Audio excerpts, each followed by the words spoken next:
एक गुरु और शिष्य जंगल से होते हुए अपने गांव जा रहे होते हैं। अंधेरा काफी हो चुका था। शिष्य ने अपने गुरु से कहा कि गुरुजी, काफी रात हो चुकी है। अगर आप कहें तो आज की रात यहीं आसपास के किसी गांव में गुजार ले।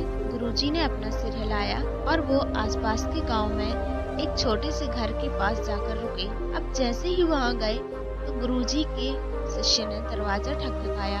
उस घर से एक गरीब आदमी बाहर आया तो गुरुजी ने बोला, हम अपने गांव जा रहे थे, लेकिन काफी रात होने की वजह से हमने इसी गांव में रुकने को सोचा। क्या हम आज रात आपके यहाँ रुक सकते हैं? गरीब आदमी बोला, हाँ क्यों नहीं, आप दोनों अंदर आ जाइए। अब जैसे ही गुरुजी अंदर गए, उन्होंने देखा कि उस आदमी के घर में बहुत ज्यादा गरीबी थी। गुरुजी ने उससे पूछा कि आप क्या काम करते हो?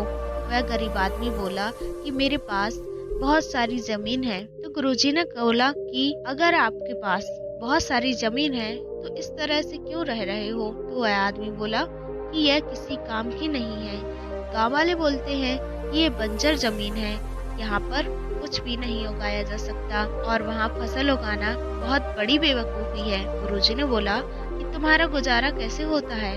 उसने बोला, मेरे पास एक भैंस है जिससे मेरा पूरा घर चलता है।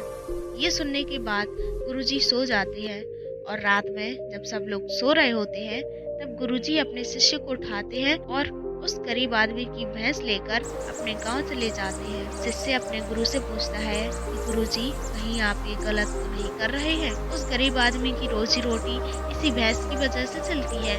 गुरुजी ने अपने शिष्य की तरफ देखते हुए मुस्कुराते हुए आगे बढ़ जाते हैं।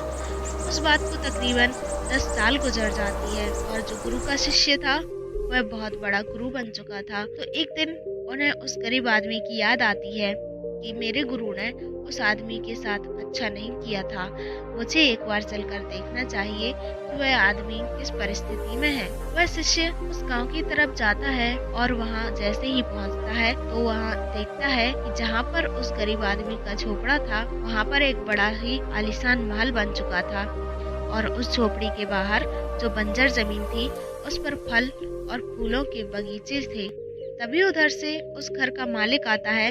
शिष्य उसे पहचान लेता है और उस आदमी को बोलता है कि तुमने मुझे पहचाना कि मैं अपने गुरुजी के साथ आया था। हमने एक रात के लिए आपके यहाँ रुके भी थे। वह आदमी उसे पहचान लेता है और बोलता है कि उस रात में आप कहाँ चले गए थे? और उस रात के बाद ही मेरी भैंस कहीं चली गई थी।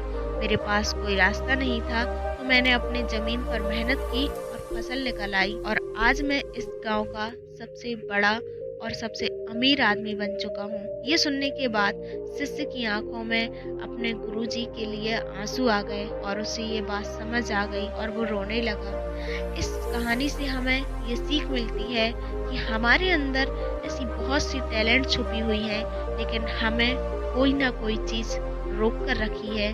वो आपकी फैमिली वाले भी हो सकते हैं, वो आपकी जॉब भी हो सकती है, कुछ और भी हो सकता है। देखिए, आपके पास भी कोई भैंस जैसी कोई दूसरी चीज तो नहीं है जिसने आपको आगे बढ़ने से रोक रखा है।